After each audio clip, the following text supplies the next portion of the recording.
Ο Κουρέψης και ο Κωνσταντίνος στον πίνακα λίγο, γιατί εδώ και τόση ώρα κάνουν πάρα πολύ φασαρία. Κάτσου στο ζούμου μου, προσπαθώ να επικεντρωθώ λίγο στα λόγια του καλλιτέχνη και του ποιητή μας και κάνετε φασαρία. Τι να κάνουμε, συγγνώμη κυρία. Και μιλάτε το μικρό πρίγκιπα, για ποιον μιλάτε εδώ ακριβώς? Ήρθαμε με παιδική παράσταση πάλι, δεύτερη, οπότε είπαμε ότι θα αφαιρεθούμε και ανάλογα για να έτσι λίγο ζωντανεύσουμε το πλατό. Καλά κάνετε, είμαστε εδώ τώρα για να μην ζωντανεύουμε. Τι κάνετε ρε παιδιά, πώς είστε? Είμαστε πολύ καλά. Είμαστε, καλώς σας βρήκαμε και πάλι. 22 ξεκινάτε στο Αθήνεων. 22 ξεκινάμε στο Αθήνεων και για 4 Κυριακές από τις 22 και μετά.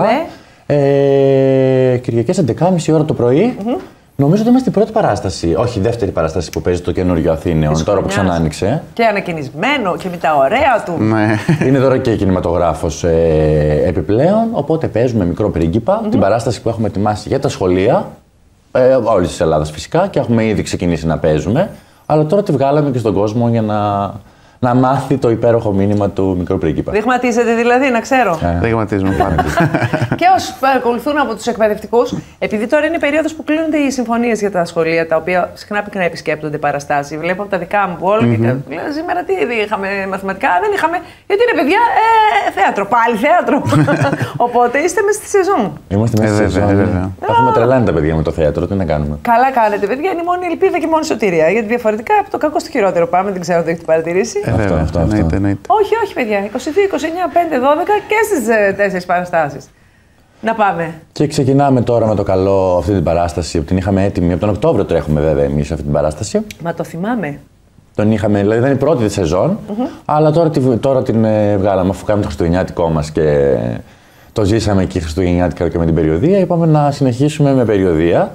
Αλλά νομίζω ότι θα κατοχυρώσουμε το ραντεβού. Μια φορά το μήνα θα ερχόμαστε. Καλά, να άρχιστε και να μην έχετε τίποτα να λέτε για θέατρο. Εγώ εδώ ένα καφεδάκι. Θέλω να βλέπω τις καινούργιες τάσεις της μόδας. Το αγόρι εδώ να μου λέει για τους στίχους, να βλέπω, να παίρνω ιδέες, γυαλιά, μουστάκια. Κάτι θα έχουμε να πούμε. Βέβαια, όλο και κάτι έχουμε να πούμε. Έγραψες στίχους? Γράψαμε στίχους μαζί με τον Άγγελο, ναι. Η παράσταση έχει και live μουσική μέσα. Έχουμε live όργανα πάνω στη σκηνή. Και είναι μια πολύ ενδιαφέρουσα εκδοχή του μικρού πρίγκιπα.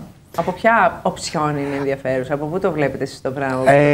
Γιατί ο μικρός πρίγκιπας είναι ένα πολύ κλασικό έργο, το οποίο μιλάει για το πώς, τουλάχιστον έτσι όπως το βλέπω εγώ, για το πώς τα παιδιά βλέπουν την τρέλα των μεγάλων.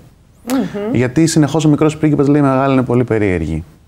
Γιατί συναντάει διάφορους ανθρώπους μέσα σε διάφορους πλανήτες, ο οποίος ένας κυνηγάει συνεχώς τα λεφτά, ένας είναι μεθυσμένος, ένας τρέχει συνεχώς, τρέχει και δεν ξέρει και αυτός γιατί τρέχει.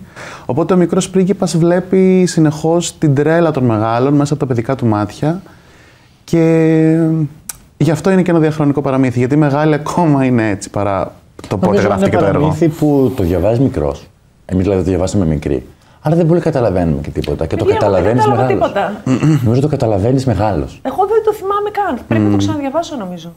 Γιατί τώρα είναι η ταξική. Τώρα είναι κάτι θα έχει να μου πει, φαντάζομαι. Αλλά αισθάνομαι λίγο ότι κάτι μου διαφεύγει σχετικά με το μικρό πρίγκιπα με αυτά που έχω ακούσει. Ρίξε μια ανάγνωση ακόμα. Υπάρχει περίπτωση να μην κούμπησε τις δικές μου ευαίσθητες χορδές, να είναι κάτι διαχρονικό και εμένα να μην μου πει κάτι, δεν μου λείπει κάτι αν δεν συμβαίνει αυτό. Αλήθεια. Ένα ένζυμο, κάτι ας πούμε. Απλά νομίζω συνήθως επικεντρωνόμαστε στη σχέση του με το Τριαντάφυλλο ή στις σκηνές με την Αλεπού. Όχι, αισθάνομαι λίγο σαν τη Μαρινέλα. Πήγα και είδα και του Μπέργκμαν τη σιωπή. Τι ήθελα να δει. Ήξερα ότι θα γελάσουνε 38. Γι' αυτό το είπα. Καταλάβατε. Τελευταία μου συμβαίνει αυτό συνέχεια. Ή μάλλον έχω πάρει απόφαση ότι δεν θα κάνω ό,τι καταλαβαίνω όταν δεν καταλαβαίνω. Μέχρι τώρα βλέπεις μια μεγάλη μπουρδα. Τώρα δεν μιλάω για το μικρό πρίγκιπα. Πας και βλέπεις μια πατάτα μεγάλη στο θέατρο. Και λες, πάρα πολύ ωραίο. Είπαν όλοι πάρα πολύ ωραίο. Όχι, παιδιά, εκεί ισχύει τα του Γυμνού Βασιλιά. Δεν ήταν ωραίο. Ήταν πατάτα. Ναι, και ήρθε η ώρα να το πούμε. Όταν δεν μας αρέσει κάτι, νομίζω ότι είναι το πιο κέριο να λες ότι, παιδιά, τι είναι αυτό. Τι είναι αυτό, πού με φέρετε. Έτσι, μπράβο. Κάποτε βρίσκαμε και δικαιολογίες για να, ας πούμε, όταν οι φίλοι μας παίζουν και παίζουν σε πατάτα, βρίσκαμε και δικαιολογίες του τύπου αχ, ήρθε το ταξί πάρα πολύ νωρίς και πρέπει να φύγω για να γλιτώσω το. Είστε πολύ καλή, πολύ καλή. Δεν έχω λόγια. Το δεν έχω λόγια. Πολύ ωραία τάκα επίσης. Πρέπει. Περιγέλα μου. Αυτό τι ήταν, ρε παιδιά. Αυτό ακούστηκε από εδώ μέσα. Δεν πειράζει. Αυτό το δεόνυχολόγιο έχει σώσει τις υπολείψεις μας χρόνια τώρα σε παραστάσεις που δεν αντέχαμε να δούμε, αλλά τις είδαμε μέχρι τέλους. Γιατί πρέπει. Ο Ρωμιός έχει φιλότιμο, παιδιά, έτσι. Από φιλότιμο θα πας να δεις τους φίλους σου. Μετά πώς. Δηλαδή. Εντάξει, και εμείς πόσο. Δηλαδή, δεν γίνεται. Τι αντοχές είναι αυτές, τιτάνιες. Αλλά θα τον διαβάσω τον Μικρό Πρίγκιπα. Ναι. Την επόμενη φορά ή τον επόμενο μήνα θα ξανάρθουμε. Ετοιμάζουμε Dracula, ξέρεις. Αλήθεια. Φυσικά, για πρώτη φορά στο θέατρο της Θεσσαλονίκης σε παράσταση. Σε μορφή παράσταση. Αιμοσταγή Δράκουλα. Αιμοσταγότατο. Θα τρώει, δηλαδή θα κάνει πολλά. Άρα των 16 ετών θα είναι. Δηλαδή ή πάμε στο παιδικό ή πάμε στο. Δεν είναι παιδική, είστε σπλάτερ. Θα είναι βραδινό. Θα είναι σπλάτερ, θα έχει διάφορα πράγματα. Ναι. Οπότε τον επόμενο μήνα θα ξανάρθουμε. Περίμενε να ανοίξει το καλεντάρι. Σας βολεύει 7-8. Έτοιμη.